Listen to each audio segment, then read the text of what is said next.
Você sabia que o sangue de Israel corre nas veias de milhões de brasileiros? Sim, milhões de brasileiros. Mesmo que eles nunca tenham colocado os seus pezinhos ali na Terra Santa. Sabe aquela conexão que ninguém explica com Israel? Sabe? Aquele desejo profundo lá no coração de entender as raízes bíblicas. Como se algo no seu sangue estivesse despertando. Milhões de brasileiros, queridos amigos, sentem isso hoje. E a ciência, você acredita, acaba de descobrir que não é apenas uma sensação espiritual, é genética.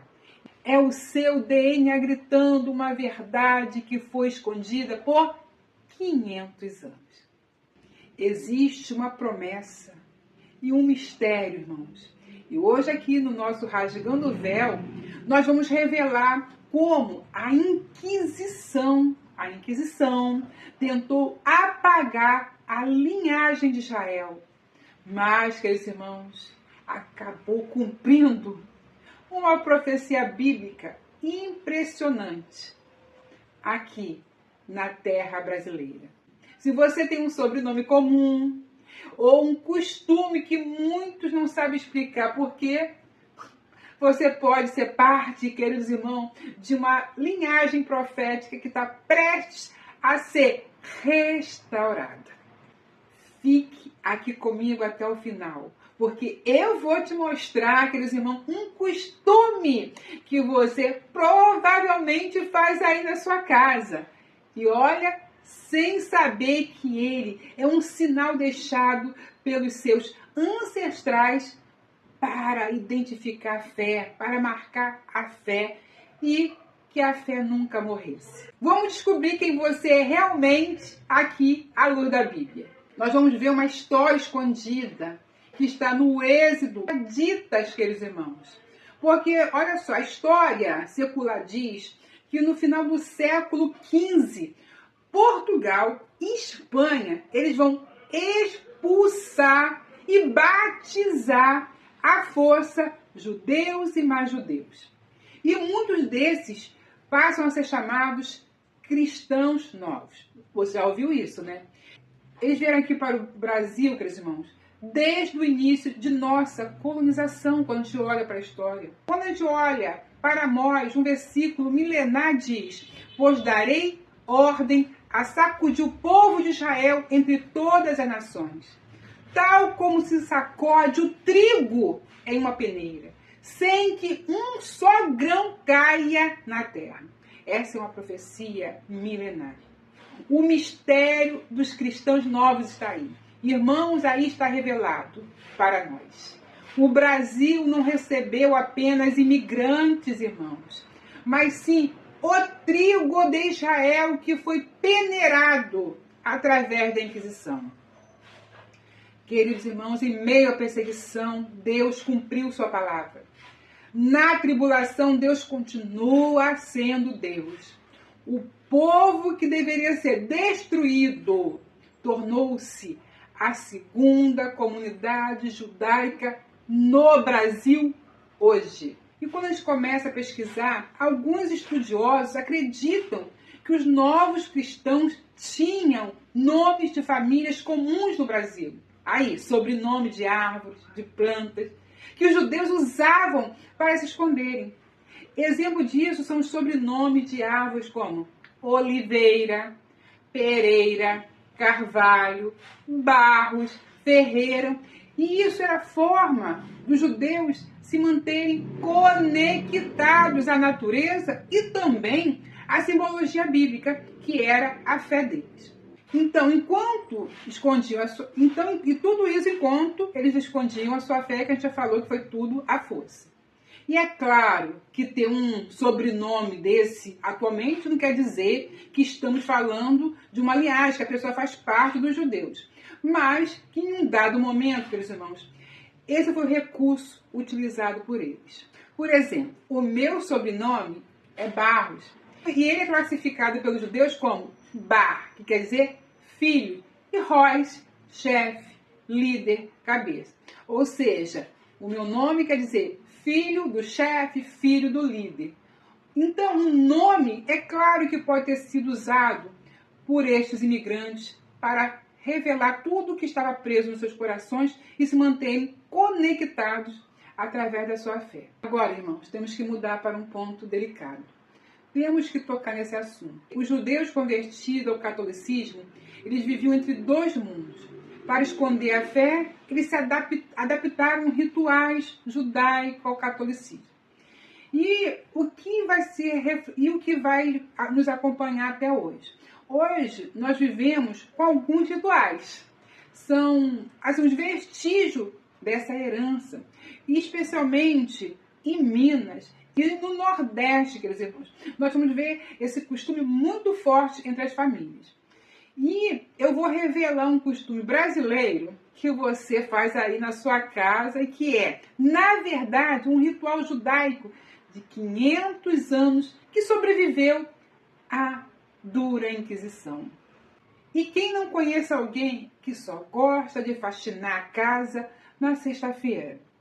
Ou só pode varrer a casa da sala para a cozinha? Ou aquela que diz, não pode apontar as estrelas, senão nasce uma verruga no seu dedo horrível. Tudo isso são heranças judaicas para o povo brasileiro. Falamos lá no último vídeo, se o Brasil tem essa carga genética de Israel, pense bem, ele deixa de ser apenas uma nação espectadora, passiva, e se torna uma nação com uma missão profética, de grande atuação nos últimos dias. O que o Senhor está preparando para nós?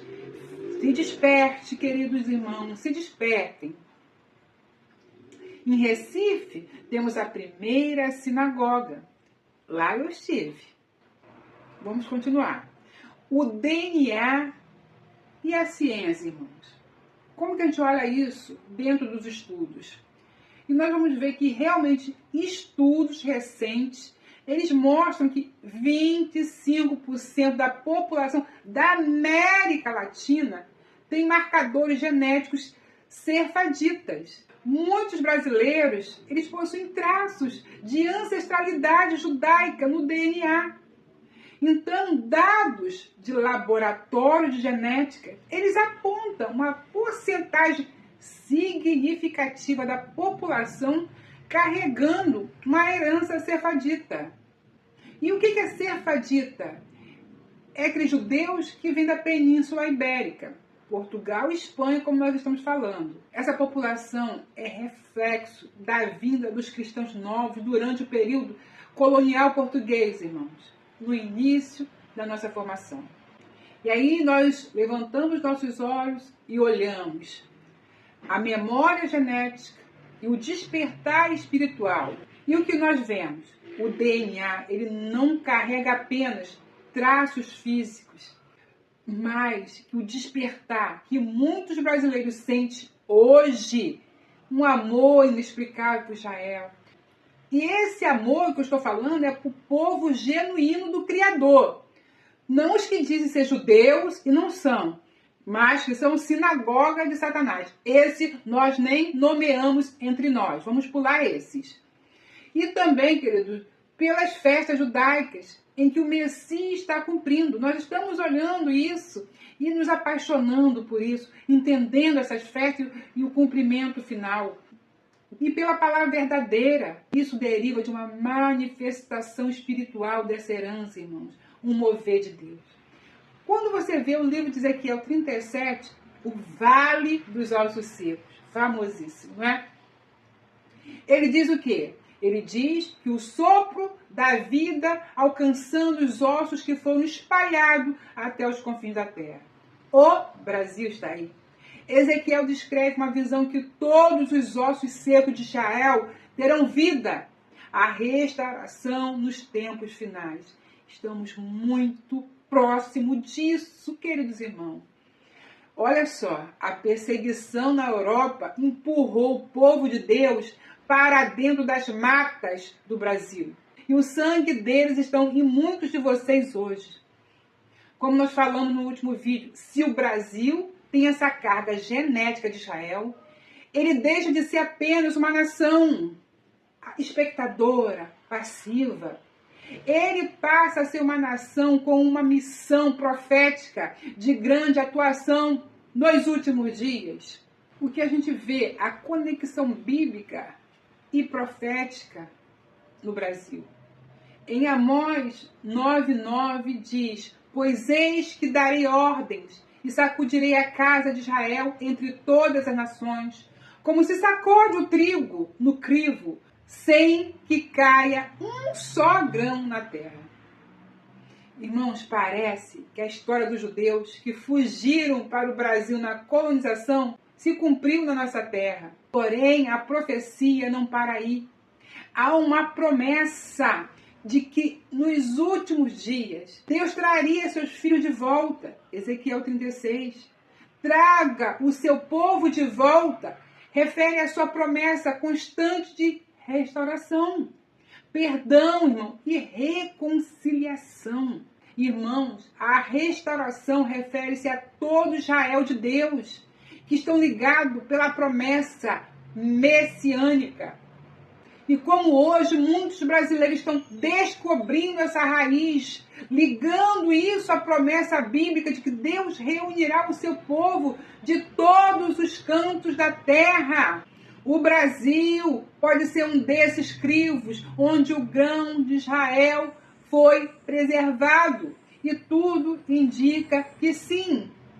Por isso, há uma grande perseguição cada vez maior contra o Brasil. Porque o sistema sabe onde está o DNA abraâmico. Irmãos, Deus fala sobre juntar os dois ramos, os pedaços da madeira, dos bastões, você lembra? De Israel e Judá. Israel e Judá faz parte de uma famosa profecia no livro de Ezequiel, lá no capítulo 37. Logo após isso, há uma visão do vale dos ossos secos. Deus orienta o profeta a escrever em 2 pedaços de pau, um para Judá, o outro para Efraim e Israel, que é a mesma coisa, e juntá-los em sua mão para que se torne um só. O DNA de Abraão está no Brasil de várias formas, seja pelo sangue, seja pela espiritualidade que nos liga ao Altíssimo, irmãos, através da salvação, através de Yeshua. Irmãos, tenham cuidado com o seu DNA. O seu DNA, ele é único. Meus queridos irmãos, vocês já fizeram algum teste de DNA? Ou vocês conhecem a história dos seus antepassados? Qual é o seu sobrenome? Ou algum costume que nós não falamos aqui? Deixa aí nos nossos comentários que a gente vai gostar de ler. Deixe seu like, seu hype, compartilhe nas redes sociais e até o próximo vídeo, se o Senhor nos permitir.